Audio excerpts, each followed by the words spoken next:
It's an undeniable truth that the rate of change is significantly higher than what we've been accustomed to in the past. I would say it's no longer linear, it's no longer predictable, it's certainly exponential. And at a rate that even if you're watching it closely, is taking place sort of beyond what we can grasp. Compounding that is the lack of time that we have to deal with that change, and the lack of resources, the lack of financial resources at our disposal in order to adapt to that with pace. Tonight's session, Beyond the Wire, many of you will know Frampol as an internet service provider, but it's no longer about connectivity now. It's about AI-based solutions that incorporate software development, data science, and of course, as I've already touched on, AI solutions. Each of your sectors, the number of sectors represented here tonight, banking, retail, logistics, and agriculture.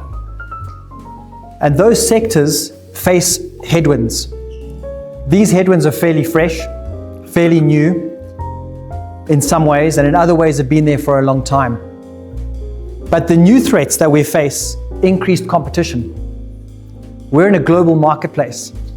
Our borders are more porous. I think of our retailers trying to hold on to their market while there are cross-border traders trading just outside their doors. Increased regulation from government, increased statutory requirements. The fact that our clients are more and more price sensitive, as if those two weren't enough. Talent shortages. We have a brain drain. We still have this tendency of our skilled, literate, hard-working, average Zimbabwean leaving the country. Operational inefficiencies. We're trying to scale our businesses, and as we scale, those inefficiencies seem to increase instead of decrease.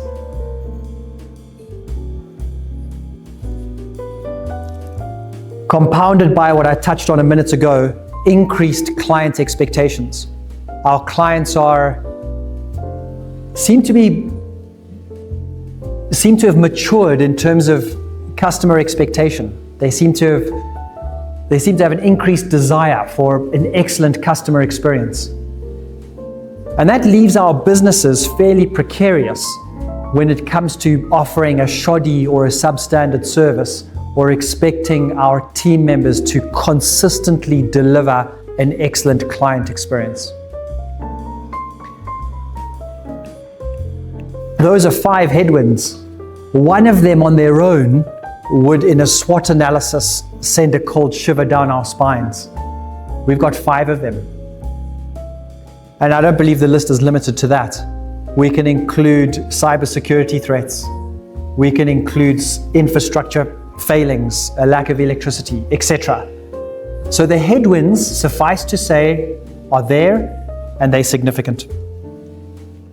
How do we address those? Frampol's been a technology business for 20 years. I'm going to touch on that in a bit of detail now. But in the last year, we have spun up 3 major departments within our business. Software development, with AI interwoven into it. Data science, to help our existing clients take their historical data, take their current data and mine it in a way that provides you with insights that are far more insightful than they are when you just generate a P&L or a balance sheet or any of your financial statements.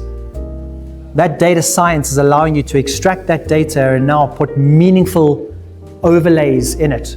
Weather, exchange rate, geopolitical changes in the region, new competitors in the market, changes in product, changes in climatic conditions. And you take your data and you overlay weather, gold price, mineral price, import duties, and now it'll provide insights which you just can't ordinarily see without data science. And then thirdly, AI agents to attend to some of those, or to address some of those headwinds without throwing people at the problem. Operational inefficiencies are very seldom dealt with by adding more people in the mix. However, that's what we have all been doing because we may not have had a choice. We thought that was the solution. Frampol was incorporated in 2004. We're 21 years old this year in August. We've been providing enterprise-grade internet, cloud services complementing that internet connectivity. A lot of companies moving their servers into the cloud. And a part of that journey is obviously to make sure it's secure. So cybersecurity is a service that we've plugged into that. We've been supporting a number of sectors: healthcare, retail, mining, agriculture. We've had a number of global partners. And of course, you will know that Starlink is one of the new kids on the block in Zim, and we're one of the resellers. And that's been hugely exciting for us to provide connectivity in the most remote areas. I see a number of you here already tonight already using that at your branches. Beyond connectivity is where we now are attempting to match and to tie up connectivity with those smart solutions.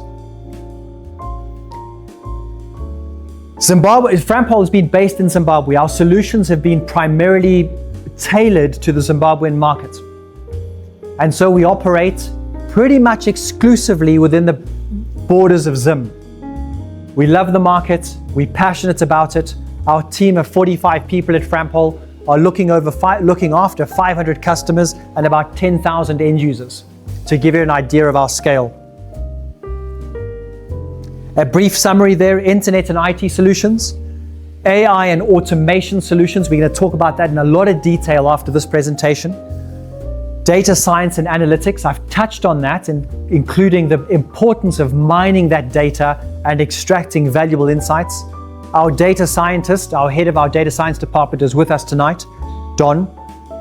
And of course, software development, because very seldom in the Zim environment can we find an off-the-shelf solution to deal with our unique use case.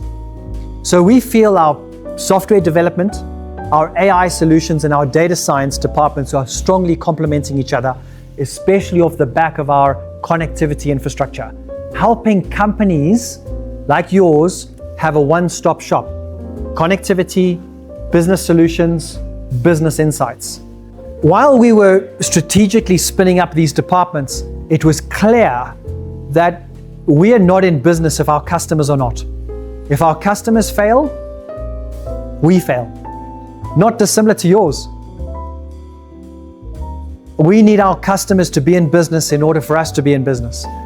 And so the candid discussion we're going to have tonight is about your operational efficiencies, your operational costs, the costs of HR, the cost of implementing agentic solutions, AI solutions that really address some of those operational headwinds. I've touched on this, I'm not going to linger. Our partnership with Starlink has enabled us to reach way into the rural landscape, where there is an untapped market. And it's been untapped because many of our businesses needed to be connected in an effort to operate. Without connectivity, inventory, security cameras, who's at work, who's not. So Starlink has really, we felt, has breathed life into our ability to spin up and to enable customers who've got remote branches. Interestingly, Starlink is going to be one of a few players in this market. Starlink is just one of a few. By the end of next year, there will be 2 or 3 other low Earth orbit satellite solution providers in Zimbabwe, which is great. It's going to give us choice.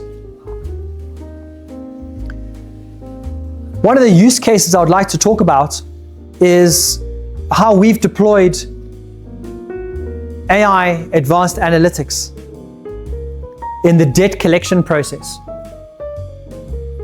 and how it's helped a particular organization identify high-risk clients.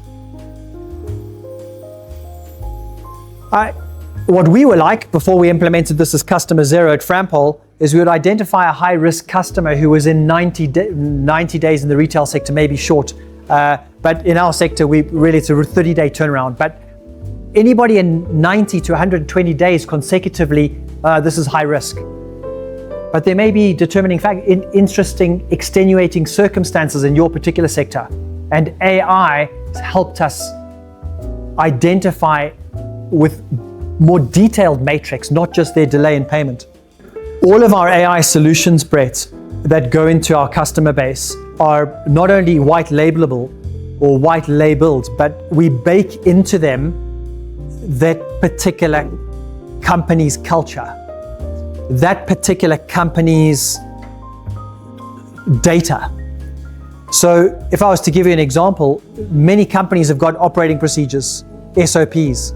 Many of them have got a company handbook. And many of them have got a culture that they would like to bake into their solutions. So not only is it white labelable with logos and their own desired format, but certainly being able to provide feedback that corresponds directly to that particular company's culture. So short answer is fully customizable, but we'll get into that in more detail just now. The end result for this particular company was a 32% increase in recovery rate with this particular agentic solution. We implemented an analytics dashboard to track inventory trends.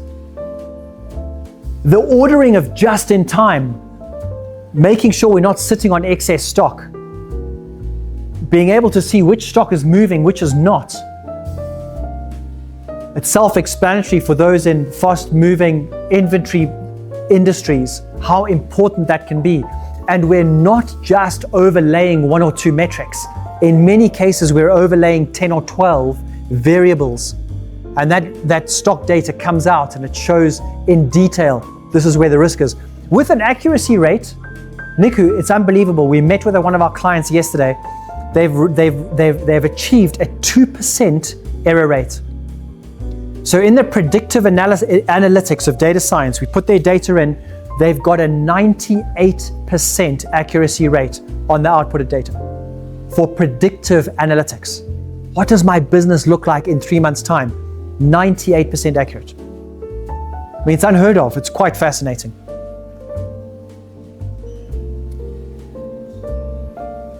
I'm going to skip over this. White Partner, I've touched on it. It's a one-stop shop. We've got a team of professionals who you'll meet. Really, our objective tonight is simple. It's to get you into our boardroom at Frampol to talk about your very specific use case, to talk about your specific pain points.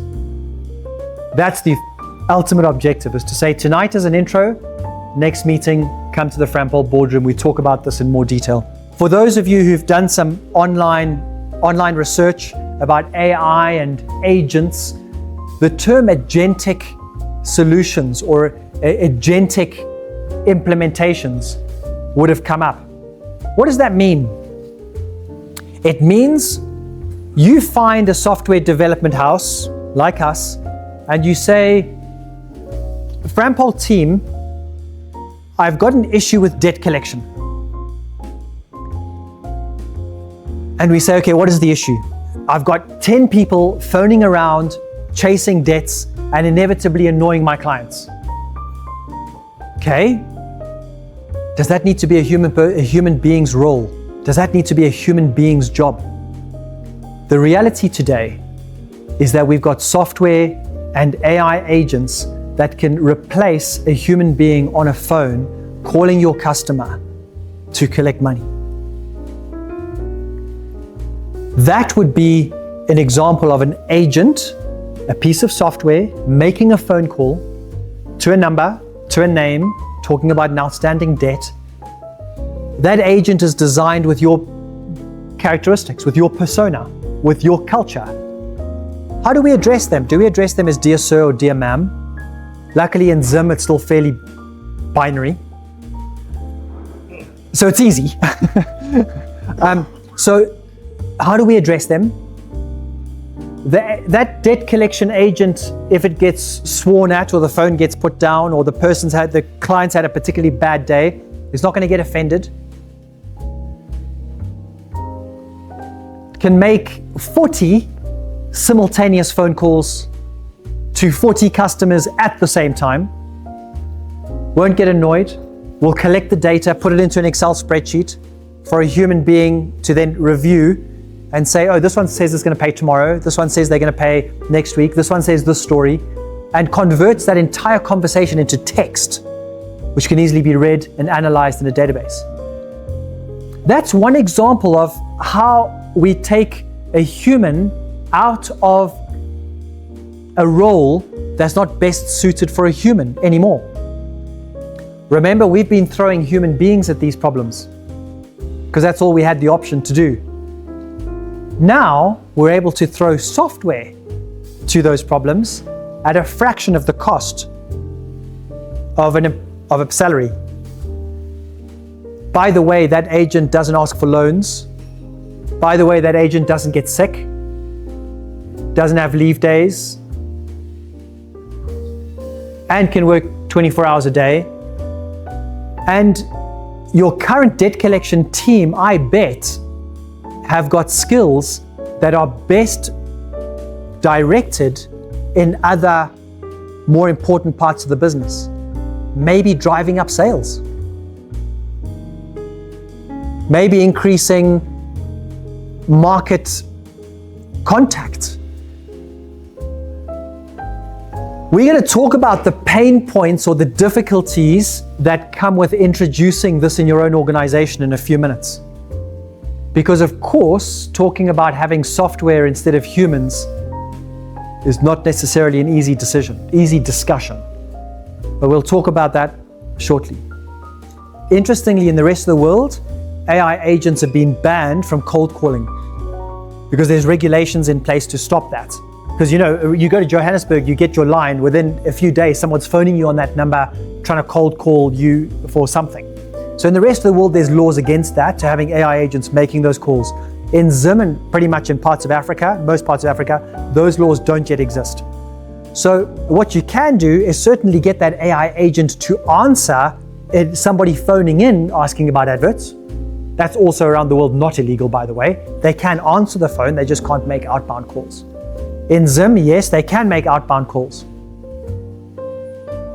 Not only can they make outbound calls, but they can deal with I was going to say infinite, but they can deal with almost any client request in an intelligent, human-sounding, human-feeling manner, to the extent that the person calling in will not know that they're talking to a piece of software. This is the scenario I see. I phone Jason and say, you owe me $1,000, can I come and collect? Jason replies on the phone call and says, yes, it'll be available at this location at this time. Put into text, transcribed, put into a database for then that person to arrange collection. Or to phone and say, hey, just saying, I know you said we could collect at 10 o'clock today, it's now 9 o'clock, do you mind if I come and collect? We still have, Simon likes this term, a human in the loop. So what we're doing in Niku, this is what I think is a really important point, is that AI is unlikely to deal with 100% of that particular task. But if it can deal with 10, 20, 30, 40, 50%, so the admin part. Exactly. It deals with the part that it can deal with. But then we have a human in the loop to now do this much instead of this much. I'll give you an example. At Frampol, we call ourselves Customer Zero for our software development and AI teams. We had an invoicing process, and of course we've got lots of customers and we had lots of invoices to raise. And that raising lots of invoices takes lots of time because it's not a fully automated process because of fiscalization. The bane of most of our lives. It's tough. And what we did is we cut our invoicing time by 50%. 50%. Now, normally when we implement AI solutions, you'll get 10, 20, 30% in the first iteration. We got 50% saving. Instead of an invoice taking us 1.5 minutes to raise, with errors, with frustration for the user doing it. You know, we've cut that down to less than half, or to half. Actually, it was a 50% saving. The task I've handed to the team now is in your second iteration, cut that in half again. That's making Simon sweat and Don sweat.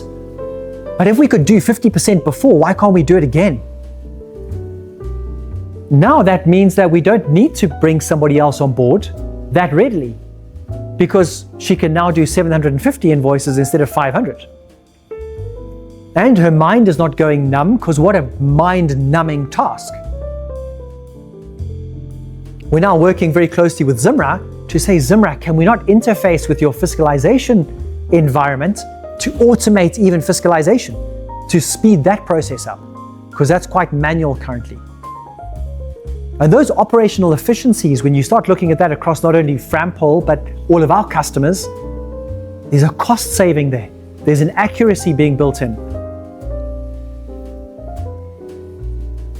So, Nick, with that, thanks. A really great question. We're allowing software to do what software does well and letting humans do what humans do well, without discounting the fact that if AI can't do it all, then let's not get it to do anything. Let's get AI to do what AI can do and build in some of those operational efficiencies in our business, even if it's 10%.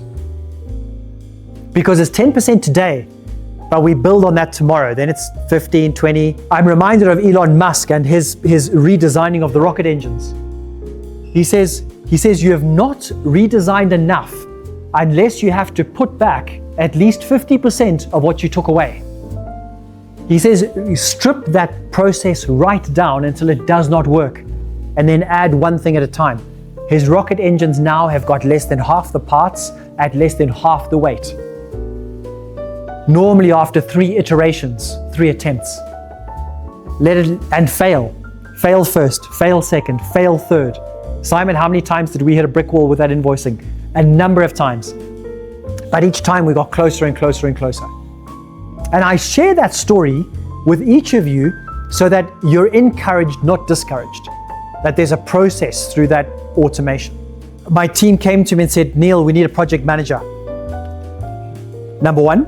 Number 2, we had a few of our engineers leave within a relatively short period of time. I think we had 3 engineers leave. They wanted to go and start their own business, and the rest of the team, I think Simba, you're here, you'll remember it, said, Neil, crisis stations, we need to employ.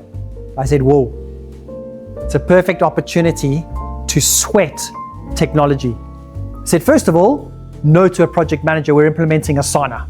Asana, A-S-A-N-A, Asana. It's a piece of software, project management software, helps you take data for every customer and silo it and create a repository for all of your team members to go in and collaborate on one platform. And basically a single point of truth or a single place of truth. And Asana showed us that we can become superhuman with the implementation of a piece of software.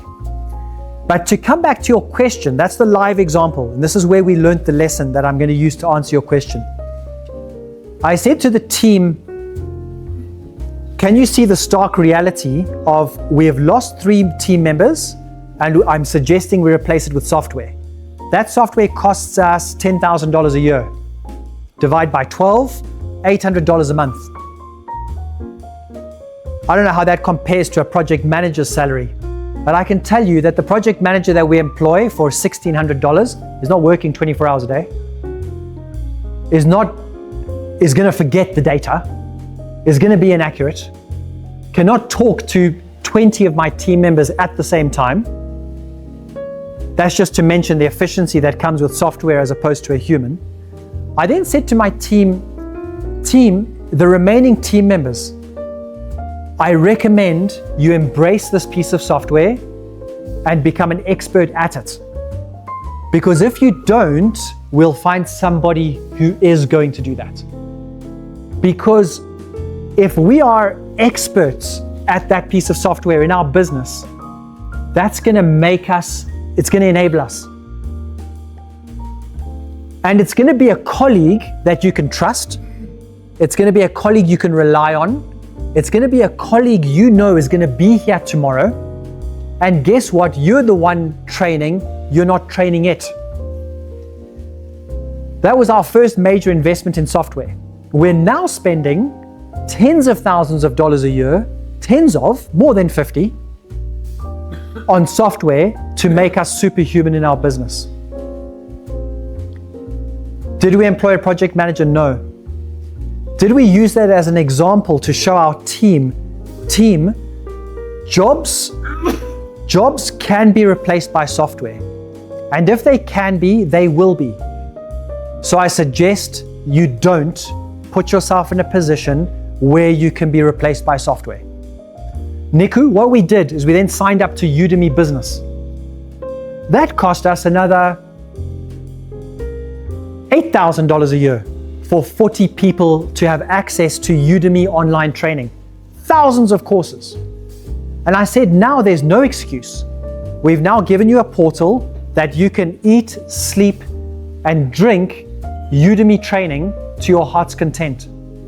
Upskill yourself. I'm not going to spoon feed. I'm going to give you the platform. I'm going to give you the tools. Train yourself and come up to speed. That Udemy training, I can see who's training. I can see who's not training. The ones who are not training, or the ones that are doing a fraction of the training, the story's clear. They're on their way. And you know what we did late last year, Niku, is our team, most of us, Simba is at the back, he's one of the head of department. Don is head of department. Jason, Brett. We were very recruitment phobic. So you know what we did? Gave a challenge to my team. I said, guys, we're going to recruit for data science. Don, I think you heard the story. We're going to recruit for data science. Now, you cannot make a mistake when you're employing a data scientist, okay? You can't. It needs to be a good fit. And we were not data science experts. So we're essentially employing a rocket scientist, and we know nothing about rockets. But we knew we needed one. So what do? I said, team, what's the plan? I think Asafa said, LinkedIn, Neil, put the advert on LinkedIn. Okay, cool. Asafa, at LinkedIn, put my post. We want a data scientist. We designed the job description using AI. Because remember, we don't really know what data science is about. So, see, we're in good company. We're all learning. And so, guess how many responses we got? I think we got about 80 to 90 responses for a post that we don't know a lot about. I'm going to ask you a question. How do you vet 80 CVs for a post you don't know a lot about? AI. Whichever one's learned. Yeah. All of those are possible workable strategies. What else? 80 CVs for a post we don't know anything about. Even if it was a post I knew something about or my team knew something about, how will I be objective for 80 CVs? Maybe I could meet 8 people and be lucky enough to choose the best of 8. I said to the team, Jason was there, I said, you've got a big problem, sort it out. How are you going to do this? We'll go through them all one by one. That wasn't Jason's suggestion, or some of our team members. I'm like, nope, not going to work for me. What next? One of our team members, I'm not going to say his name because it's going to get very big because he's here tonight, he said, hey Neil, here's a system that we can develop that'll vet every single candidate before we even interview them. So you know what we've done? We've designed a recruitment solution for $1,150 per recruitment, fixed cost. You give us their first name, their second name, their email address. We vet them for you using an AI assessment tool. They go through a 1-hour examination, whether it's an accountant, a software engineer, a network person, a drilling engineer, a retail merchandiser, somebody in logistics, somebody in agriculture, an agronomist. We put them through a 1-hour assessment before you even meet them. And you know what? We only put the top 4 in front of you. The probability of you finding the right candidate is how much higher? We now love the recruitment process. So much so, our staff complement has increased 50% in the last 6 months. And you know what? We spent about 18 hours on those recruitment of those 14 people. And you know what? They're great fits. So we're no longer recruitment phobic. But if I had to go back to my recruitment agency, it's a dead end. We would still be looking for you, Don. About 10, 15 days ago, or maybe 2 weeks, Simon, you might remember better than me, I gave our AI team a challenge. I said, guys, I'm syncing under emails, and not only do I hate sending them, but I also dislike receiving them. So much so that although my cards have been handed out, please don't email me, WhatsApp me, because your emails will probably get stuck, not read, is, of course, I still have email, but we've now designed an agentic solution where I take an email, I forward it to our agent. I just say forward to our agent. It then replies back within 10 minutes with a full analysis of that email. It does a SWOT analysis, it gives a recommended reply, and it highlights potential risk areas, potential opportunities, and it gives me the ability to analyze all of that quickly. It's like my own data scientist. Take the recommended reply. It gives me 3 options to reply in 3 different tones or 3 different, I'm pro, I'm agnostic, I'm against, and I can copy them based upon the risk assessment it gives me, and I can copy it and send that off with my personal style of, hi John, how's it going? Thanks for your message. Nice to see you. If I did, kind regards. Let's catch up soon. Kind regards, Neil. Takes how I intro, how I send, and then puts a body in using my standard email tone or nature. That's 1. Number 2, I think we're all syncing under emails. And you're right, we're carbon copying every man and his dog in that email without necessarily analyzing it in great depth because there's so much to go through. When we talk about AI, what comes to mind? ChatGPT or Anthropic, Claude or Gemini or one of those, right? But when we send my email, when I take an email from Bill, one of our customers, and he asks me some tough questions and I'm not really sure how to reply, and I forward that to our agent, I'm not just forwarding it to ChatGPT, I'm forwarding it to a workflow of multiple GPTs with multiple rules, implementing my style, considering SWOT analysis. And it does sometimes 10, 15 minutes of processing before it sends the email back to me. And so we're not just copy and pasting into ChatGPT, giving you the high quality English with this vanilla response that you know is not John's writing or his work. And now you're even more disappointed because you're like, my mate, are you even engaged in this matter? We'll talk about that in detail. The agentic solutions that we're designing are specifically in a walled garden. They're on the enterprise, they're the enterprise solutions of ChatGPT, of Gemini, of Claude, which means that the data is preserved in that enterprise agreement that we've got with them. It's not the public ChatGPT or the public Gemini or the public Claude, which of course they use to train on our data. That's a high risk. Let's go through it. So I'm going to take you through a few agentic agents, not because they're specific to your business, but to give you an idea of what's possible. Because we're finding that our limiting factor when it comes to putting these agents in our business is our imagination. That rings a bell. Hey, Mike. It's our imagination on where we should implement it. Where can we implement it in our business? What can we implement? And so this is designed to whet your appetite. It's designed to say, man, if we can do that, surely we can do this. So that when we're in the boardroom talking about this, talking about your particular use case or your pain point, we're going through that. We've got some degree of imagination where the sky is the limit.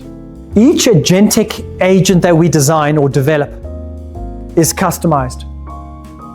I strongly recommend we don't go for the agentic agent that takes over your whole business. said sort of tongue in cheek. What I think we should do is go for agentic agents that start small, that take a week to implement.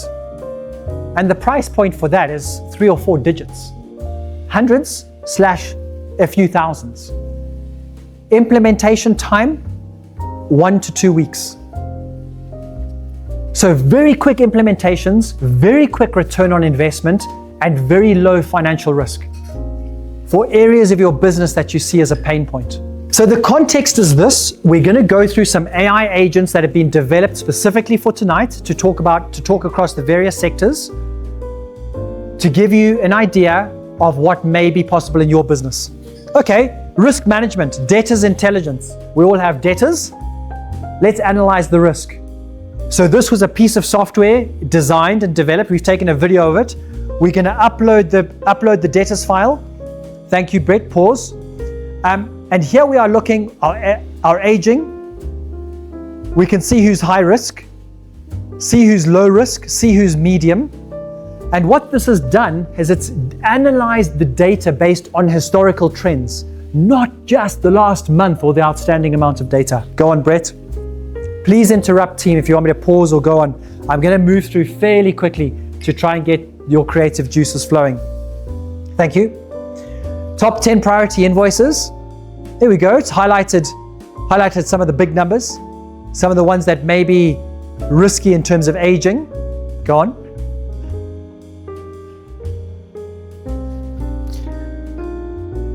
Okay, pause. Here it's given an analysis really at the click of a button. Average invoice amount, average days passed. That's really pretty standard or pretty vanilla in most debt collection environments or platforms. Total outstanding. What does our distribution look like? Which industries are owing us the most amount of money? That, for our business, is very important, but does not normally come out on a standard environment, because we're seeing certain sectors as being high risk right now, certain sectors as being low risk. That can provide some insight. Highest value industries, quite interesting there. Payment behavior, monthly overdue volume, and then top 5 debtors. What does our segments and playbooks look like? Nice graphical analysis. Pause. In fact, you can let it play, Brett.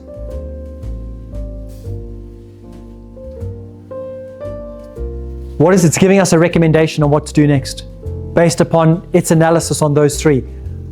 And if you wanted to act on a letter, dear Kuda, our records show that you owe that. It can already draft the mail and you just push send, sent mail. Very little manual intervention. Simba, let's schedule a call in the next 48 hours to resolve it. Do I want to send that email? He's just phoned me. Maybe I do, maybe I don't. Debtors analysis, put it through an AI agent. Remember, these AI agents are not off the shelf. They're specifically designed to your business. Some customers who won't appear there because you got special arrangements, some that will, some that are high risk, medium and low. All of that goes into the training of your particular agentic agent or your agentic solution, providing you with a superhuman debt collector. We use the term superhuman in some cases because we're not replacing, what was the original name of Superman? Clark Kent, huh? He is still Clark Kent, but he's got a cape and he can move at the speed of sound. And when he picks up a lady or a baby about to get hit by a car, he's still got the human touch.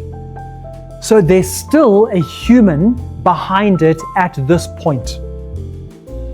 So we're making our teams superhuman. We're taking them from an ability level of here, training them to use the agent, which is really a 1 or 2 hour process, and making them superhuman. Their accuracy level goes from here to here. Their ability to go through a volume of work accurately goes from here to here. So we're really using these tools to complement the existing team now. And Niku, you can see this as very strategic, because we cannot come in on day one and say you're all gone software. It's a process. Not only a process for our existing team members, but even a process for us at an executive level.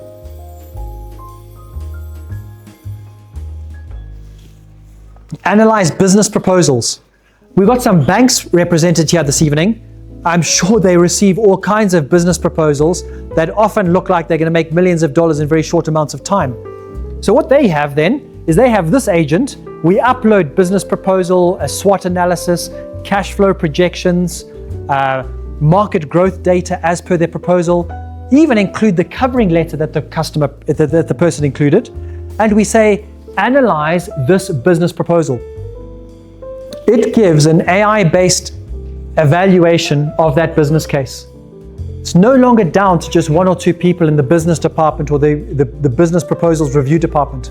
They're now being made superhuman by an agent that's gone away and done.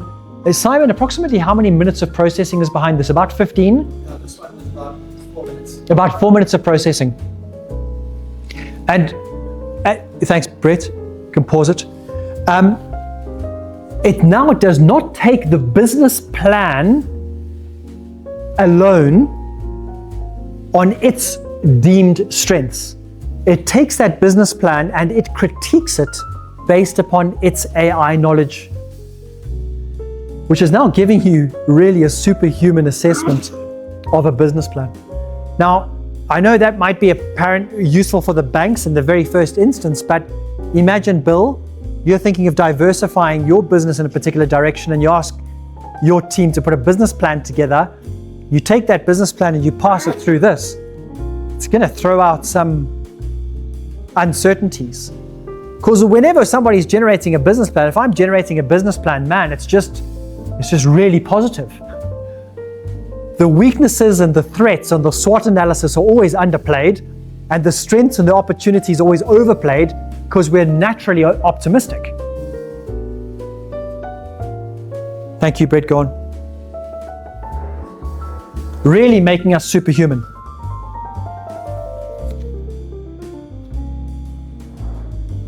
We'll give a liquidity and profitability critique on it, not just based upon the data presented in the business plan, but we'll ask it open-ended questions, Niku. We would say, analyze profitability and liquidity projections for 4 years based upon these sources of data or your sources of data. And we'll say your, as in your AI agent's source of data. It will then go into its large language model, which is obviously billions of records, and come back and throw out these reports. So we don't even need to provide those criteria because we're limited. We say to it, we want you to analyze this because this is important. And then we bake that into the agent.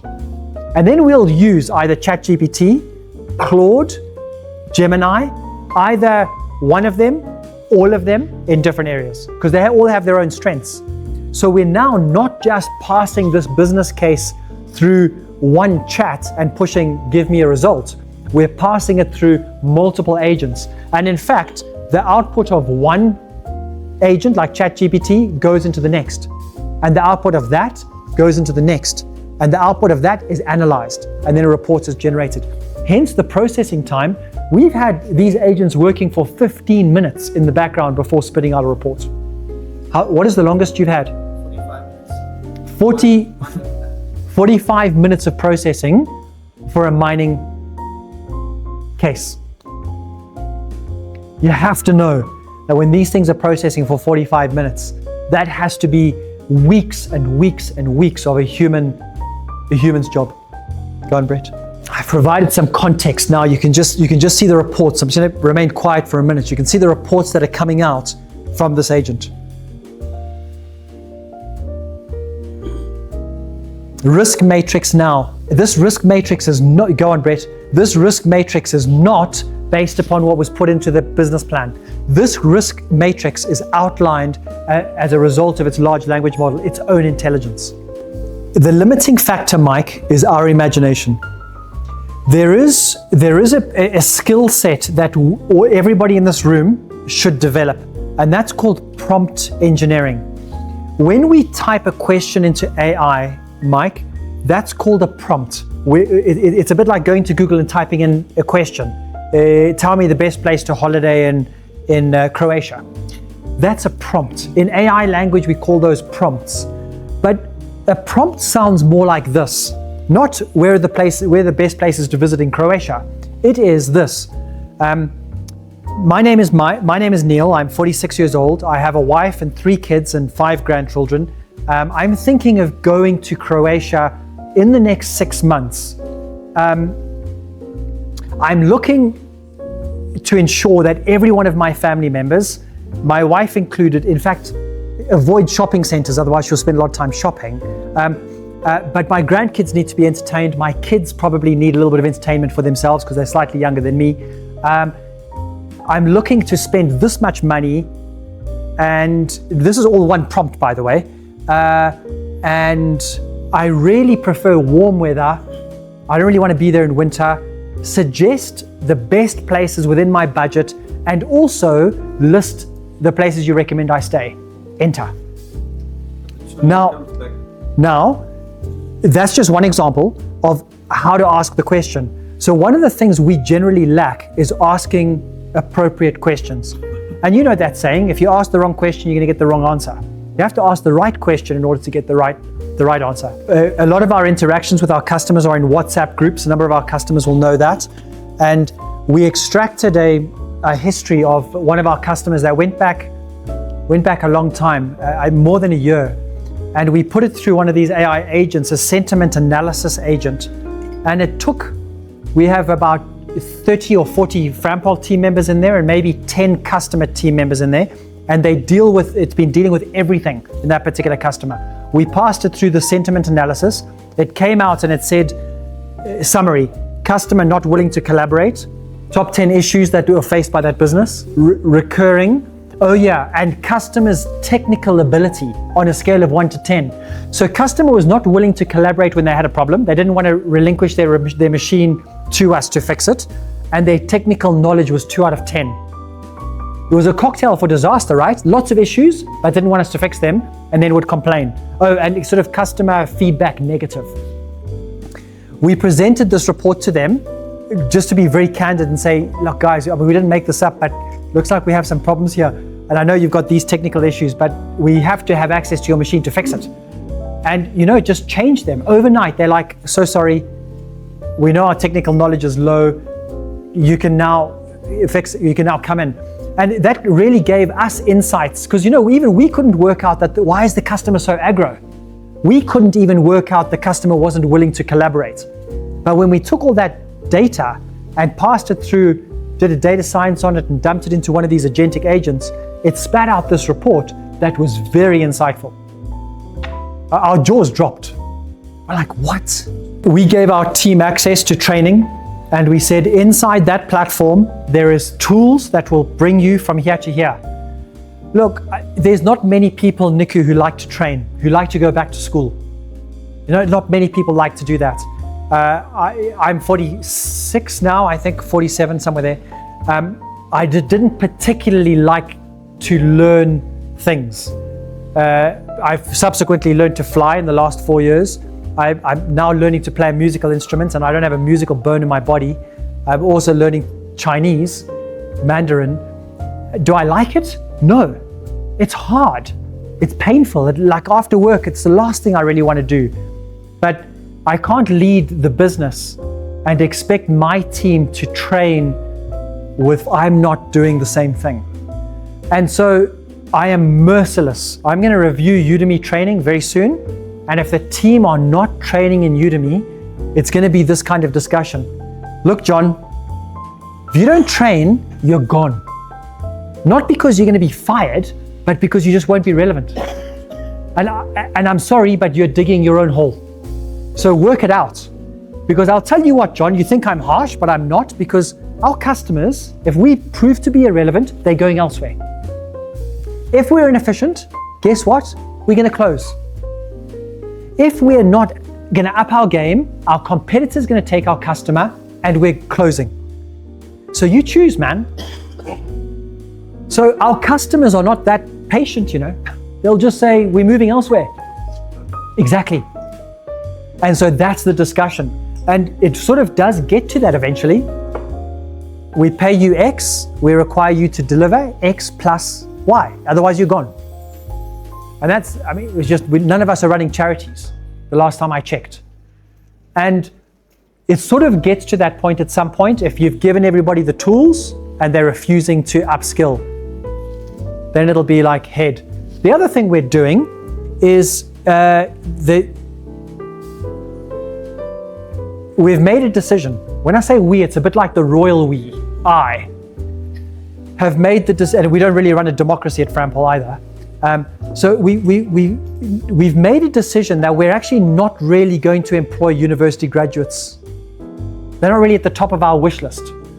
What we want are the 17, 18, 19-year-olds who are not thinking like their 70, 80-year-old professor. Because if we're employing people who are thinking like their professors, I think we have a problem. I think we have a fundamental problem. Because we need people who are collaborative, we need people who are consultative, we need people who are curious.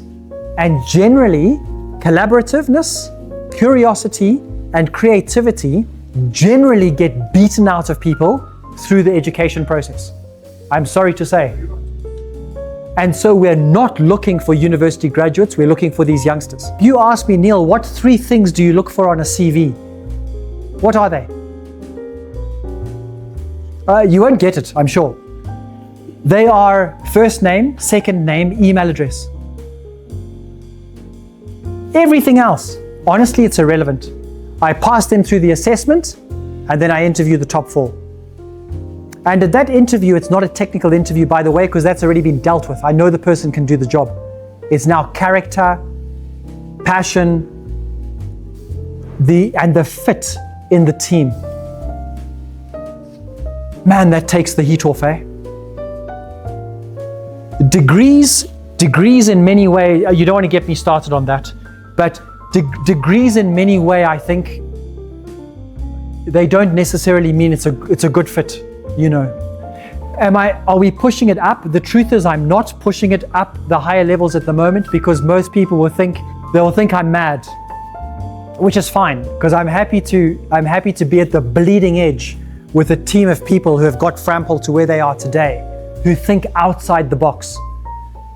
You know, Frampol is the smallest, maybe almost the smallest internet service provider in the country, but we are punching above our weight against incumbent telecommunications provider companies.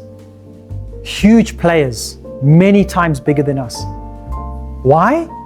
Our team designed technology solutions that are meeting customers' needs. I'm not sure I want to share that secret sauce with everybody at the moment. But it's a good point, thank you. I want to read something to you. Some say Zimbabwean businesses are not ready for AI. What have we seen in the market that changes this view? What have we seen in the market? That view is already outdated. In the last few months, we have seen an incredible appetite for businesses to put in data science solutions, custom software solutions, and AI solutions into their business because they can feel those winds of change are blowing. And those organizations, I think, are the ones who are who are well positioned to survive this wave because it's coming and it's coming quick. Team, thank you for your time this evening.